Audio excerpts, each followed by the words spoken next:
All right, we're going to give Scott Schrader's USC recruiting rant part 2 a shot here today because we had a lot to take in today at the LA Under Armour camp at Mission Viejo High School. Eric McKinney and I were out there. Chad Simmons was also there from On3, and we'll go over some guys that we talked to. I'll write something up as well, kind of notes on maybe 12 to 15 guys, but I'll kind of touch on those guys now as well. I just kind of want to see how these videos go. So if you're watching, tell your friend. The best recruiting show ever. This one, right? Anyway, so there was a good turnout today. It was kind of a mix of class of 2024 and 2025. There were a couple of class of 2026 prospects there as well that I'm not sure I'm going to get to them today, but I scribbled down a few names. That's how much I prepared for the second offering of Scott's USC recruiting rant. The show's not going to be called that when we have one weekly on Fridays. We don't know what it's going to be called. So if the subscribers at wearesc.com are watching this, you can start a thread, offer up some names for our recruiting show. My ability to be creative with names, headlines, and all that kind of stuff is not good. So we welcome any suggestions. We don't have a suggestion box, so we'll just start a thread on the site. But there were a couple of items that I maybe didn't touch on. I did kind of another one of these rants on Deuce Robinson after he committed the other day while I was sitting in my car. Apparently I have no life. So that was like the most important thing for me to do apparently that day. But with Deuce Robinson, I did touch on a little bit on how Georgia felt strongly about their chances to get him. May have been a silent commit, whatever it might be. But what was really, really interesting was that Zachariah Branch, I don't think he's going to mind me saying this now, but sometimes guys share stuff with other people because they don't share it with you guys. But I think now that he's Deuce Robinson signed and whatnot, Zachariah always felt like Deuce was a lock to USC. I don't know if he ever used the word lock. He did at the end, I think, when he thought he was locked in with USC. And I'll tell you what, you got to give some props to Zachariah Branch. The effort that he took to communicate with the top USC prospects mattered.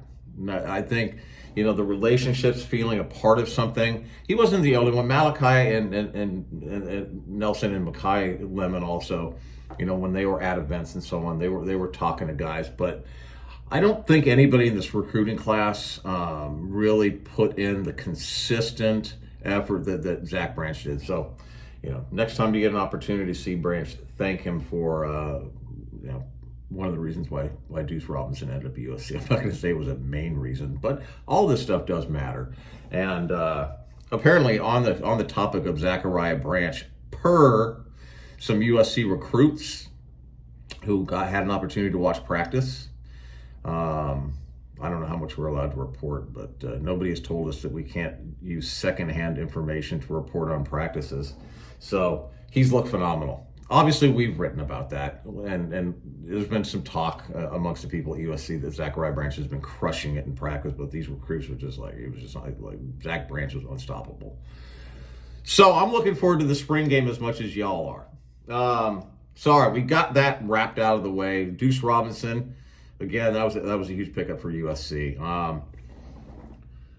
A receiver from Millikan High School, Ryan Pelham. I've seen him a couple times recently. He went out to the Elite 11 last week to catch for his quarterback at Millikan. And he was, again, we saw him at Mission Viejo High School today for the Under Armour camp. And USC has really, really come a long way with him. It seemed like at one time there was, I wouldn't say it was zero interest, but it was just a notch above zero was where his interest in the Trojans was. And now I think USC is among the cream of the crop as far as his list is concerned. He has visited USC several times, and he is going to be back at USC, along with another top USC receiver target, Xavier Jordan from Sierra Canyon, formerly of Cathedral High School in Los Angeles. Both those guys are going to be at USC on April 8th. There's going to be or is it April 9th? I can't remember now. I think it's April 9th. Anyway, they're having it is April 8th. They're having a pool party at USC. They're going to take a group of invited guests over to the Olympic Swim Stadium by the Coliseum, and they're going to have a bash. I'm not exactly sure what they're all going to do, but it's an opportunity for families and the kids, again, to bond. I'm not sure if high school coaches are going to be there as well, but it wouldn't surprise me if that's also going to be the case. So those are two of USC's top receiver targets for the class of 2024. And USC is in really good shape with Xavier Jordan. This is a guy that I would probably put a USC prediction in for if I was inclined to do that early like I used to. It's just not worth it anymore to put it, it's a snapshot. Predictions are a snapshot of where you think things are now as much as anything. But right now I'd say that Oklahoma is probably the biggest challenger for USC. But I think the interest, I don't just think, I know the interest in USC is extremely high with Xavier. And I don't think that surprises anybody. I think we've talked about that previous to now.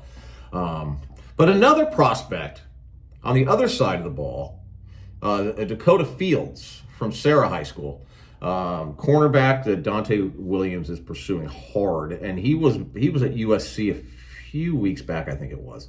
Again, like yesterday, I lose track of when these guys visit. It's really hard to keep up. And a lot of these guys are visiting more often than we think. I found that out today. But Dakota Fields was another guy. His interest in USC was very, very mild, if not on the low end, at least a year ago. And just gradually, Dante Williams has been chipping away at that. And they invited, USC was they. Dante Williams and the USC coaching staff invited Dakota and his family, which you will see is happening quite frequently. It's a big part of how Lincoln Riley likes to recruit. He likes to get the whole family there together. Just bring as many family members as you want. I think Dakota had a total of like 8 family members on his visit. And USC made a really, really, really strong move after that visit. And I think they've been adding up. And I would say that USC right now is probably the school to beat. There's a long way to go, but that's just kind of where things are right now. And that doesn't mean USC is going to get him.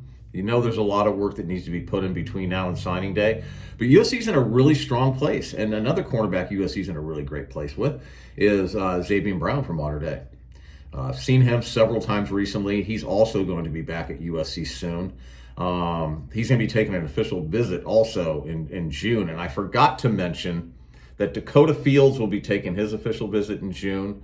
Xavier Jordan will also be taking his official visit in June. These guys are all going to be there on the same week. If y'all remember the massive recruiting weekend that USC had last year, when it started off with a bash, a luau at Lincoln Riley's house overlooking the Pacific Ocean.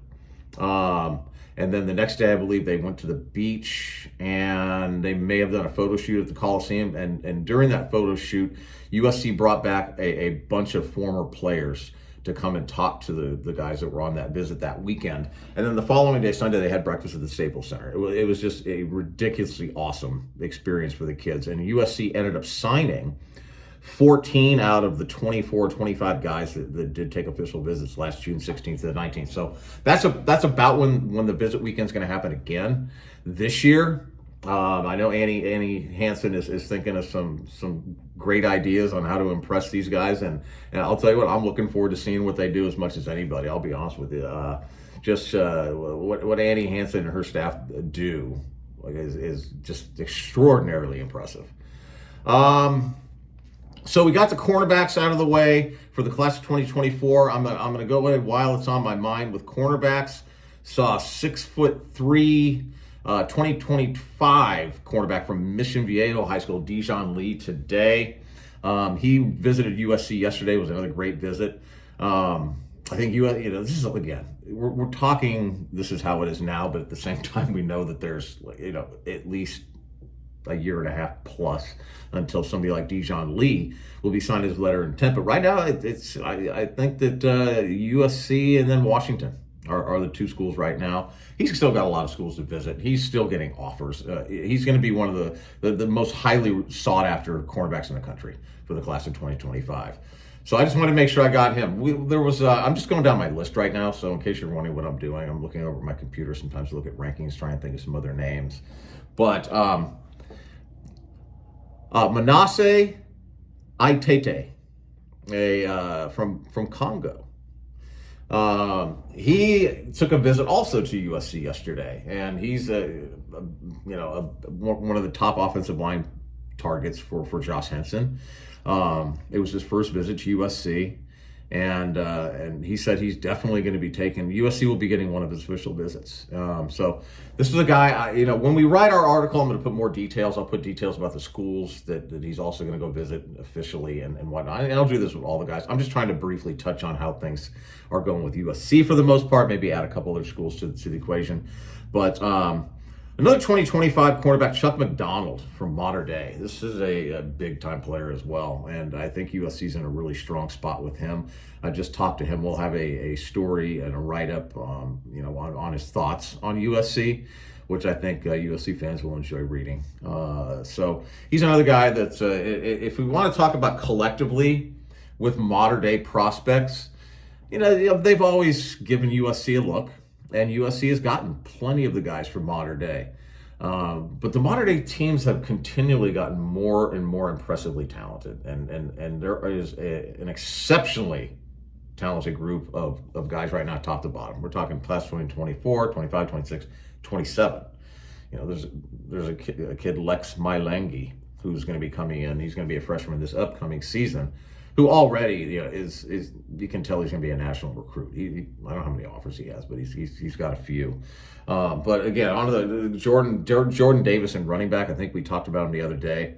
Again, this is USC's going to be one of his top schools all the way to the end, and USC's just in a really good spot with Mater Dei right now.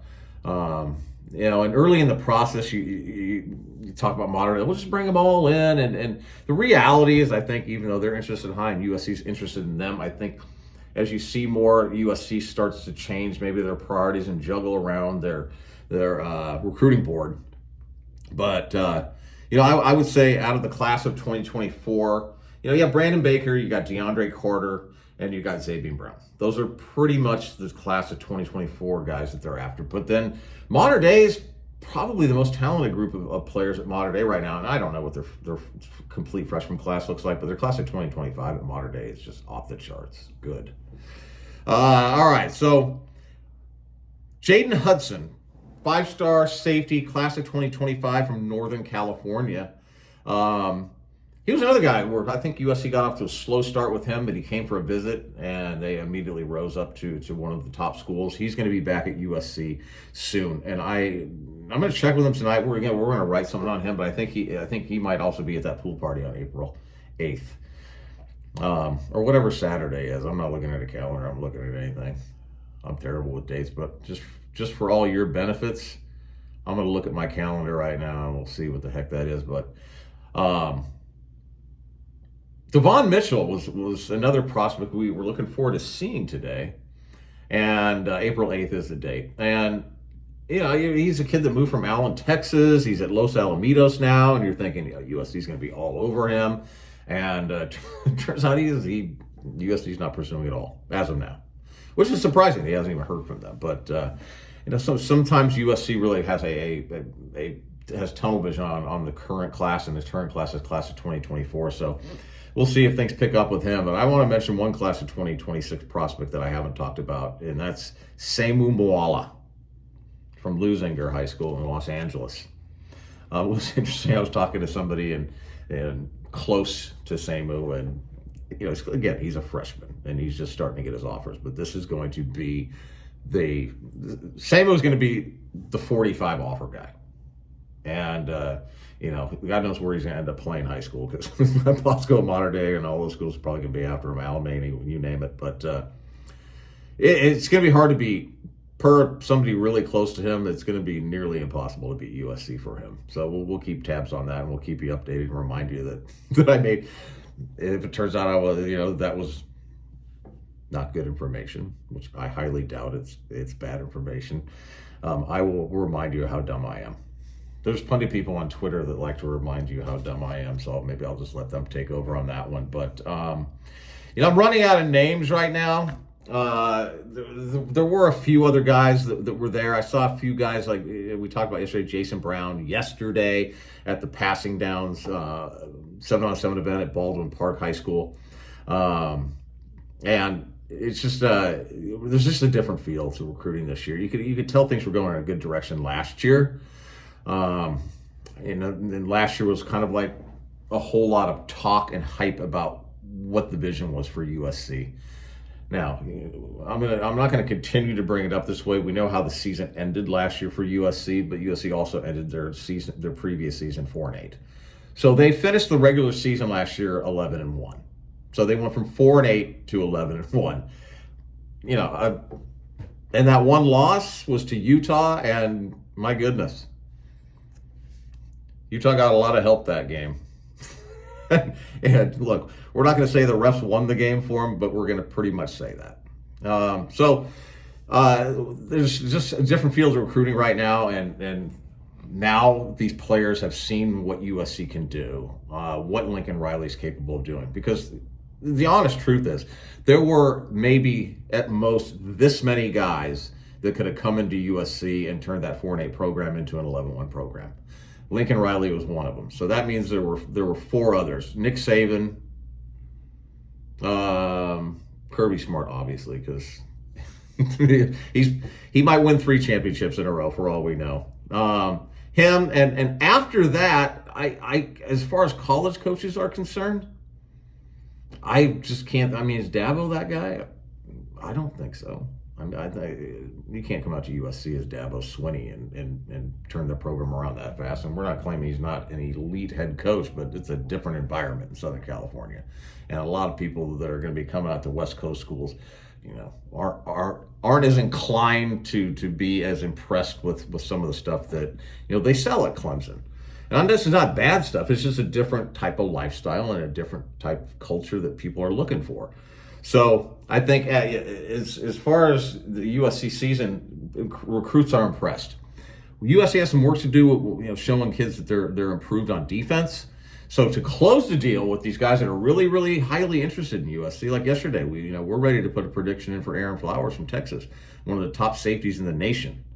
Alabama's after him. So, and not just Alabama, there's like several of the top schools in the nation that are after him. And these are guys USC is going to get, and they can get commitments from them. But if USC defense doesn't improve, it's going to be hard to close on these guys. That said, based off of all the feedback that myself, Eric, Mark, and others are getting feedback from parents, parents of recruits themselves, the USC defense looks different. So it's significantly better. So all the additions, as you can guess, all the additions this offseason are definitely going to help the USC defense significantly. And we're even talking about a few freshmen that are going to be, you can't talk about some of the guys they brought in. You can talk about the transfers all night and day, but you have to talk about Tackett Curtis. And I'll tell you what, another sleeper for me of a guy that could come in and earn himself some serious playing time is Braylon Shelby he's from the Houston, Texas area. So you start talking about all these transfers they brought in. The offense, I think, is going to be more balanced. I think that there's going to be less required of Caleb Williams this upcoming season than there was last year. I mean, he had to pull rabbits out of a hat in every game, multiple times, some games. I don't think it's going to require that this year. And it was interesting today talking to a class of 2026 running back from Oaks Christian High School, Deshaun Radeau. He said he was just blown away with Marshawn Lloyd. And not just Marshawn Lloyd, the football player. Marshawn Lloyd took time to talk to this kid, answer any questions he had, just talk to him in general as a young man who these kids, Marshawn understands he's somebody that these kids look up to. And Rideau was just blown away with Marshawn Lloyd. So I think, you got some really, really good stuff ahead with recruiting. And I think there'll be some movement this month. You had Deuce Robinson announce his commitment. Aaron Flowers will announce his school choice on April 7th. It won't surprise me if one or two more guys will end up maybe announcing their commitments. But, if nothing else happens in April or May, June will be a big month, because once these kids have come for all their unofficial visits and now they've taken that official visit, there will be kids that will come back for games and whatnot. But I think like last year, you will see a bunch of guys jump on board. Make sure they have their spot. I think that's kind of another thing with USC. They're in a position right now. It's kind of like having depth on your roster.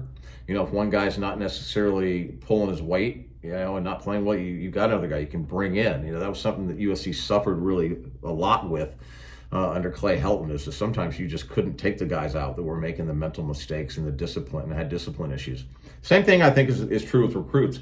USC's got so many guys that are seriously interested right now, that if a certain guy is not ready to make that call in June or July or whenever it might be, I think USC is going to start pushing for commitments at some point. They're not now, and they're never going to push hard, but I think you'll see guys in June and in July announce. And it really wouldn't surprise me if USC has 10 to 12 commitments by the end of June. So we'll see how that all plays out. Sometimes it's getting more and more difficult to get guys to commit early, because you never know when some of these NIL offers are going to come in late, and there's going to be some developments. But we've been going for about 21 and a half minutes now. That's longer than I wanted to be, but we did have a little bit to cover today. But another class of 2026 prospect Caden Dixon Wyatt for Mater Dei receiver. He's another guy who I think we're going to see.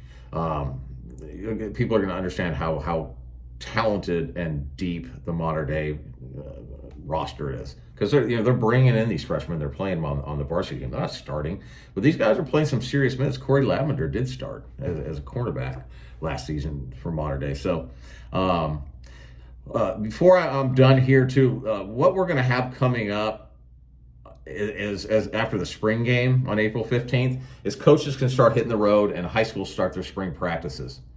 So you have these schools now have college showcases, and a lot of these schools in the same area have gotten together to coordinate it to where they're going to have maybe back-to-back days, where in some cases they have them on the same day. This school will be in the morning, mid-afternoon, late afternoon, then evening.